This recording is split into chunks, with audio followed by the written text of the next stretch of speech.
So now we have Amos to the bottom near the hash, high safety. You can see him. I just can't take my cursor off of the play button. So he's right here. Rotates. Okay. Now we're seeing angles from deep V. A little bit of a problem, right? So rotates. A little bit hard to tell exactly what this is going to be just based on, it's a blitz and it's obviously a pretty relatively quick throw. Um, Looks like they could be rotating into like a fire zone 3, and Amos opens up to the passing strength, which is this side. Okay, cool. That's all fine. You have the deep slant caught. Amos vertical angle. Again, you got to be anticipatory. Are you going to be able to break vertical and meet him to this point? Overconfident in athleticism, maybe, but he gets beat pretty bad there to the outside. He's got to flatten out, try to cut off where he's going, not where he is. Gets outran and lets up another, 10 yards or so, let's say. Amos, Hawkinson attached. Let's watch man coverage. Yeah, so we have a better man rep here. So now we see him come off the ball. He starts getting to a back pedal. We have Hawkinson who releases to the outside to try to widen Amos and cross his face. Amos does a good job of weaving.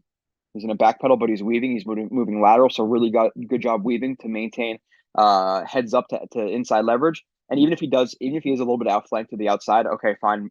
Make him break outside on a fade or what we call it, a flag or whatever, and make it a hard throw for the quarterback, but do not get beat inside, especially in the red zone type area.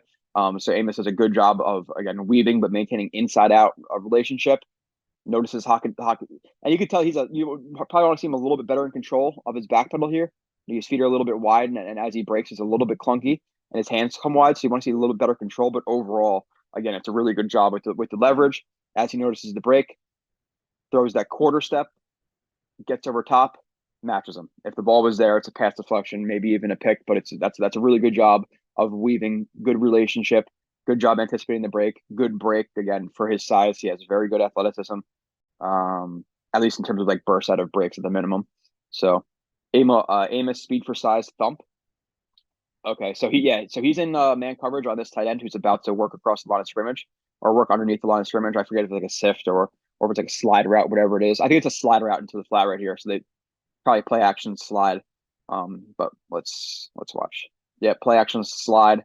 And this is just showing off some of the athleticism, in terms of being in man coverage, getting through some traffic there, and then the burst to close right there. And then again, when he has his helmet up and he crosses you like that, when his helmet crosses you and his shoulders lowering the blow, he could hit. He could hit when with proper technique. But we have good closing speed right there, and obviously, good job by him just following the slide route and actually getting a tackle for loss on that when the Lions ran that against man, thinking, okay, we're gonna get easy yards.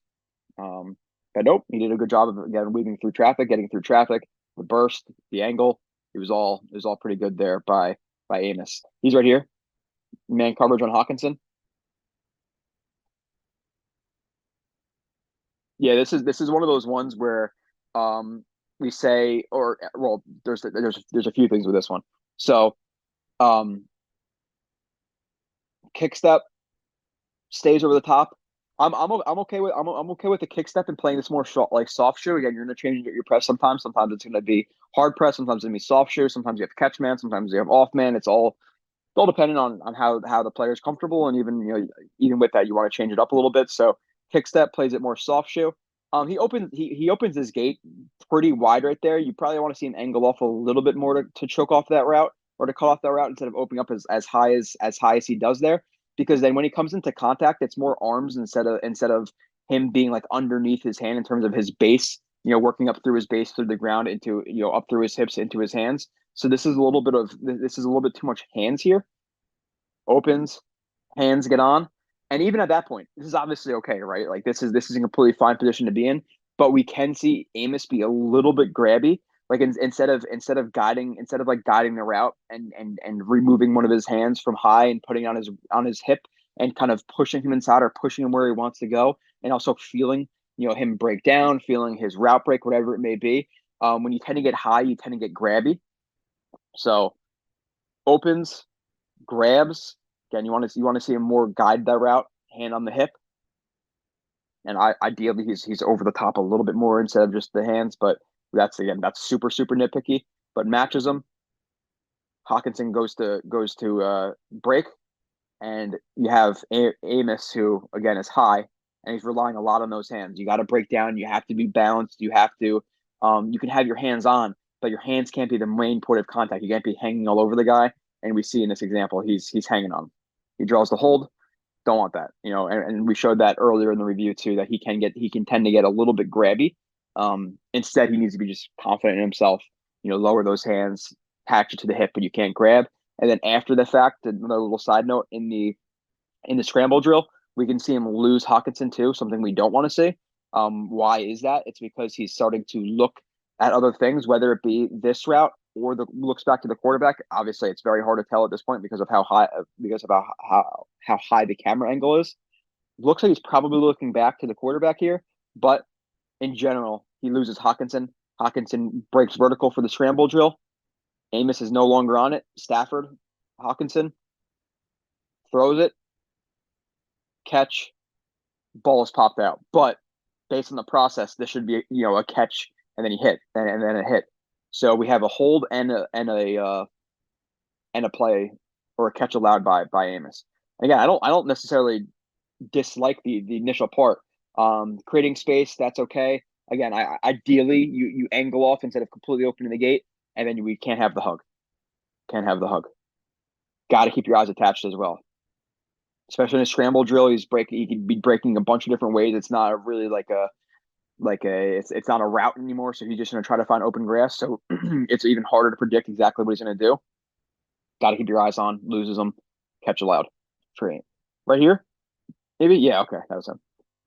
So he breaks, and this one's just it's we're not trying to break anything down here. This is just for the thump part of it. But he gets into his exit angle, into his curl to flat, whatever part of the defense he's playing, but he's breaking into a curl to flat. As he's breaking into his curl to flat, he notices the running back break out to the flat, look back for the ball pretty much immediately. Notices that, breaks on the ball, crosses the helmet and scoops, delivers the boom. Like I said, he has good burst, especially for a guy who's 6 foot, 6'1", 216. He breaks well. And like I said, when he has good form, he could definitely deliver the boom. So we really, really like that play. And that's just the play, just showing some athleticism, right? Really nothing more than that. Amos burst. Okay. Right here, bottom of the screen. Was he playing like a curl to flat? Yeah. So playing the curl to flat takes us an exit angle. Let's see. We have the angle route for the run. I don't think it's an angle route really, because that breaks out really wide for an angle route. It's probably just an option route, and he breaks it to the inside right there. Unless they run like a really wide angle route like that as a part of this play. But nonetheless, for Amos, he breaks into the curl to flat, and like you could say, okay, you want him to close a little bit more distance here, which I would understand. But at the same point, if he starts to read this quarterback reading behind him, he can also gain depth to help his guys out and play the goal line and kind of jump any routes that are thrown over the top of his head. So I'm okay with him maintaining depth here in this situation in the red zone, because you want to guard against deep to short, right? So that's okay. You have the running back who breaks inside. You have Amos who sees the break inside, breaks off the instep, takes an angle to where he's going, hits as the ball arrives. Maybe the running back probably would have. It looks like he might have dropped this anyway. Looks like it's a little bit loose in his hands, but regardless, bang bang play. He drops it, and because it's a Jets fan doing a Jets film review, let's call it a bang bang play where he forced the ball out. Even though I think he would have dropped it before, but he comes over top of that right hand. So good play by Amos. Amos TD save. Okay. He's right here. Obviously, number 31. This is an easy view to spot him. We have we have a wind back here. Wind back. and winebacks could look just like tight zone too, where you take guys at their angles and they all find them on their angles, so it all looks like down blocks. But nonetheless, that's not really what counts. Amos stays over the top, reads the run, reads the run, reads the run. At this point, this is an oh shit moment for Amos. This is not a good spot to be in with a blocker working inside out and the running back reading that block, and he's going to cut off either way that you don't, or the way that you don't go. So Amos has a really hard job right now, because if he shoots, cuts back, shoots this way, stays where he's going. So he has to stay over the top and string it out as long as he possibly can. That's exactly what he does. Running back, I think, is that Hubbard? I don't know if it's Hubbard, but running back decides to cut to the outside. Amos reads it, bursts, crosses the helmet, and at least trips him up to stop him from the end zone. And again, obviously, I think a 10-yard run. Oh, it's a terrible play, a 10-yard, 15-yard run, whatever it is. That's a TD saving tackle. That's a really, really hard play to make. That's a hard play to make. So that's an excellent job staying safe, staying over the top, being able to play inside, outside there. I really like that play from Amos. Keep moving through this. Amos, easy yards inside. Okay. He's right here. Yeah, he's right here. So he lets himself get out leveraged too much in man coverage. So man coverage, running back, and again, this one's simple. He just shuffles too far to the outside. There's no reason to be this far outside on this route. I'm not saying on this route because it's like, oh well, you can't know he's gonna break inside, 100%. But you got to stay more heads up. And being slightly outside or slightly inside, obviously depending on the situation, is good. But this far, in terms of like multiple, probably a yard or two outside, and 5 yards over the top, and running back on man coverage on a running back, and an angle out, you're fucked. Exactly what happens. It's too far to the outside. That first shuffle, okay, shuffle. But now run your feet. Now you're heads up to outside. Run your feet. He shuffles an extra 2 times. Easy yards inside for a first down. Can't have that. On first down, he just now if that was third and 10, and you're just trying to guard against a first down, fine. But that was first and 10. Now it's second 1 or 2. Amos versus Robinson. Okay, he's right here. Number 2 is Robinson in the slot right there. Again, this is 2020. So this is good. This is good man coverage now. And so he has some ability in man coverage. Sometimes he gets out leverage. So you have Robinson who stems towards him, just inches back. Now you do want to see him being more control of his feet. You see how his feet are wide, and they're very clunky movement. So you want to see him a little bit less wide and more into a back pedal instead of like not to a back pedal. I'm not saying I'm not saying create distance. I'm saying just have more control of your feet instead of like almost like just like duck walking backwards. It's kind of looks like what he's doing. But nonetheless, we have patient feet. We have him with a good lean over the top. He's playing the goal line aggressively. With slight outside leverage. And why is he able to use slight outside leverage here? Because if he breaks to the inside, you have help to the inside. So leverage him outside in. Again, because you have help. Typically in the red zone, you want to see inside out, but he doesn't have help to the outside. He has help to the inside. So slightly outside is fine. Again, inch back, patient, sees the break, matches the break, hands on, shuts it down. That's a good play by Amos. Inch back, break. Again, you can see his ability to break right here. To match that. And I saw this on the highlights. I remember actually specifically watching this play and being like, kind of seemed like he was out of position there, but he's right here.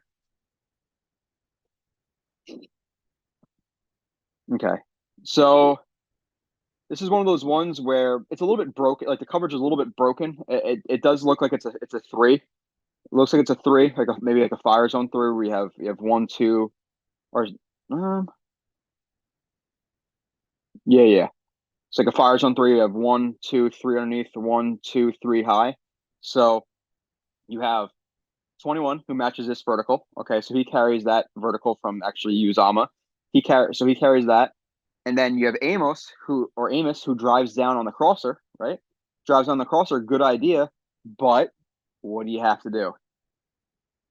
And he actually the reason he jumps that so hard is because He sees it coming. He sees whoever this court that's Burrow at the time. So Burrow looking at that, pumps it, gets behind him. But you have to relate to your like you could play that. You could play it, but you have to play it more conservatively because good quarterbacks are gonna pump you. They're gonna there's gonna be double moves, all this stuff. So you have to play that upfield shoulder. Amos gets too aggressive in jumping it, routes behind him. So now let's say Burrow had a better arm. Burrow's not the best thrower on the run. Like Burrow is not good because of athleticism. Burrow's good because of his cerebralness and his mental. He's not the best thrower of the ball or athlete in the world. But right here, could he be beaten? Inside over the top for sure he could. So he gets a little bit too aggressive, jumps it. Got to relate when you're in your zone to that man. Undercuts it, gets the pick. But again, is the process great there? No, not necessarily. So, it's a pick, but a little bit sketchy there. A little bit sketchy. Amos beat man. Okay. Right here, 31. Man coverage on the running back. Again, this is really simple. So he's in man coverage on the running back. Running back breaks it to him, probably at an option route, inside out, with such heavy outside leverage. What is he going to do? He's going to break it to the inside. So Amos just has to be cognizant of getting over the top of guys, not so far outside. He's yards outside right now of him. Just that yard or two difference makes obviously it makes a huge difference because if he was a yard or two closer right here, does he get that deflection? Yeah, he does. Even just 6 inches, he gets that deflection. But man coverage, shuffle to get to the outside. Gotta stay more heads up here.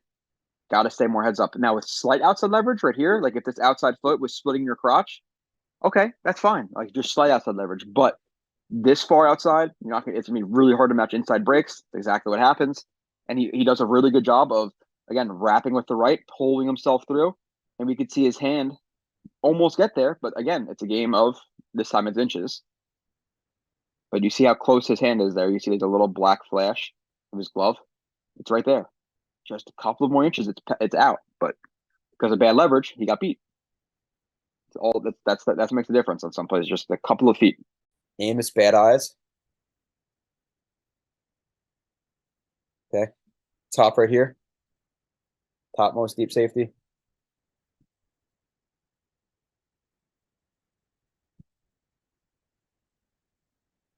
Yeah, man. Like it's this, that's you have some more concerning plays deep. Um, but he opens up. So looks like, and again, we can go through 1,000 different quarters coverages, but you have some type of quarters here. He's opening because there's only really one vertical threat here. I'm assuming if there's only one vertical threat, he kind of plays this like he's supposed to cut this side. So he opens to the other side because of the only one vertical route. And this actually ended up taking a little bit vertical, but I understand at least for this defense, most likely that's why he's opening up because of one vertical threat. Okay, play this side. Rob anything across or at least like cut or rob anything across the middle that comes to your side. Be aware of those guys. Okay.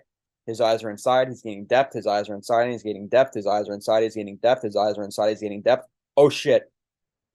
There's a guy behind me. You gotta have more active eyes and finding routes. That's a bad play in deep coverage. His eyes are inside the entire time. It looks like as soon as he sees Hockenson staying there to block, he starts to open up. So watch Hockenson block. Okay, I'm gonna open up. Eyes into the backfield the entire time. Never sees the crosser. If he sees that crosser, he plays that much differently. He gets vertical to match it to cut it off, but he never sees it until he's behind him. Gotta have better eyes there. So Amos tackling flat. So he's right here, the bottom of your screen, deep safety.